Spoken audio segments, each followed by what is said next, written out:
Pemerintah pusat terus memperkuat strategi penciptaan lapangan kerja dengan pendekatan kolaboratif dan inklusif. Menteri Ketenagakerjaan atau Menaker Republik Indonesia, Yassi Erli menegaskan hal ini saat menghadiri penandatanganan nota kesepahaman antara Balai Besar Pelatihan Vokasi dan Produktivitas atau BBPVP Makassar dan pemerintah Kota Makassar Jumat 25 Juli. Agenda tersebut juga dirangkaikan dengan peluncuran fasilitasi penempatan tenaga kerja penyandang disabilitas serta pembukaan pelatihan berbasis kompetensi. Menurut Yassi Erli, langkah ini adalah bukti nyata bahwa kementerian tidak bekerja sendirian. Ia menggarisbawahi bahwa keberadaan BPPVP Makassar menjadi simpul penting dalam pelatihan vokasi nasional. Yassi Erli menyebut bahwa tantangan dunia kerja tidak bisa hanya dijawab oleh pemerintah pusat. Ia pun mencontohkan kerjasama dengan Kementerian UMKM yang melatih minimal 5.000 wirausahaan dan Kementerian Koperasi yang tengah menyiapkan 80.000 koperasi. Tak hanya soal pelatihan, Yassi Erli juga menekankan mandat konstitusional Kementerian Ketenagakerjaan untuk menjamin hak-hak dasar tenaga kerja.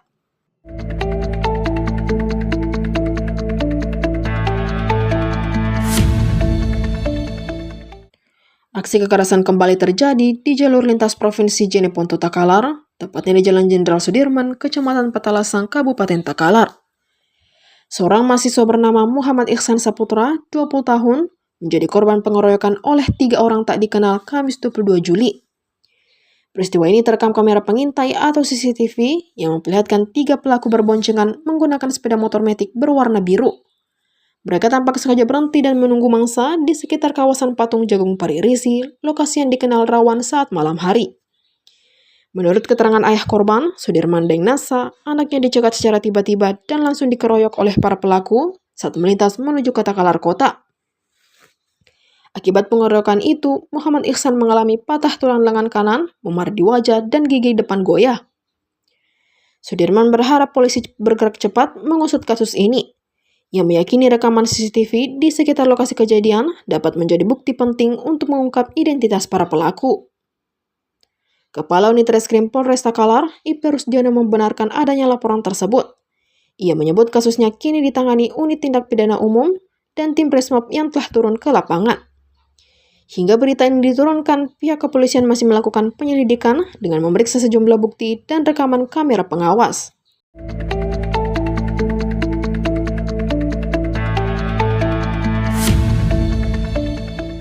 Seorang pemancing bernama Asdel 30 tahun yang tenggelam di Danau Sidenreng, Kabupaten Sidrap ditemukan dalam kondisi meninggal dunia di hari kedua pencarian oleh tim SAR. Korban ditemukan sekitar 100 meter dari jarak lokasi kejadian. Peristiwa tersebut bermula pada Kamis 24 Juli sekitar pukul 8.00 WITA. Saat itu korban dan rekannya sedang memancing di danau tersebut menggunakan kapal katinting namun mengalami kebocoran.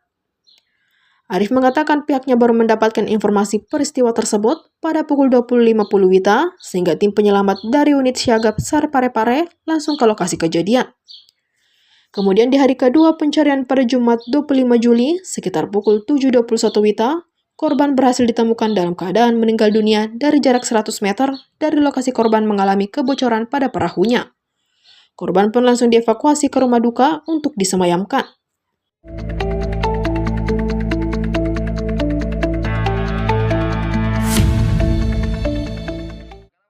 Tim Basar atau Burusergap Polsek Pelombangking Utara atau Polut, Kabupaten Takalar, Sulawesi Selatan, meringkus pelaku pencurian dengan kekerasan yang sempat buron selama 2 pekan. Pelaku nekat merampok lapak jualan 24 jam dan membawa kabur uang tunai 3 juta rupiah. Pelaku diketahui bernama Saiful, 30 tahun, warga Malewang, Takalar. Ia ditangkap setelah penyelidikan intensif dari unit Reskrim Polsek Polut yang dipimpin langsung oleh Kanit Reskrim Aibtu Soeb Tammaha. Menurut hasil penyelidikan, sebelum melancarkan aksinya, Saiful sempat mempelajari situasi dan kondisi lapak tersebut selama beberapa hari. Saat kondisi sepi dan korban terlelap, pelaku masuk dan mengambil uang tunai dari dalam laci senilai 3 juta rupiah secara paksa. Saiful akan dijerat dengan pasal 363 dan 365 KUHP tentang pencurian dengan pemberatan dan kekerasan dengan ancaman hukuman di atas 7 tahun penjara. Kasus ini akan segera dilimpahkan ke Kejaksaan Negeri Takalar.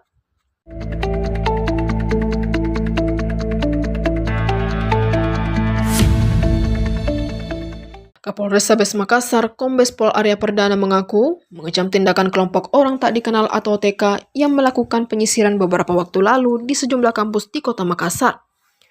Aksi tersebut viral di media sosial sehingga menjadi pembicaraan publik. Arya mengungkapkan bahwa aksi sejumlah OTK itu diduga disebabkan adanya kejadian tindak penganiayaan terhadap salah satu korban yang merupakan mahasiswa di kota Makassar. Meski demikian, Arya mengatakan tindakan para OTK tersebut tidak dibenarkan karena mengganggu keamanan di ruang pendidikan. Saat ini, kata Arya, pihaknya sedang menyelidiki siapa pelaku di balik penyisiran sejumlah kampus di kota Makassar oleh OTK beberapa waktu yang lalu. Sementara terkait spanduk ajakan perang dipasang oleh OTK tersebut, kata Arya aksi itu diduga dari pelaku yang sama, yang melakukan penyisiran dan penyerangan di sejumlah kampus. Arya mengatakan bahwa pihaknya berupaya untuk melakukan tindakan terhadap pelaku sehingga meminta pihak kampus dan mahasiswa agar tetap beraktivitas.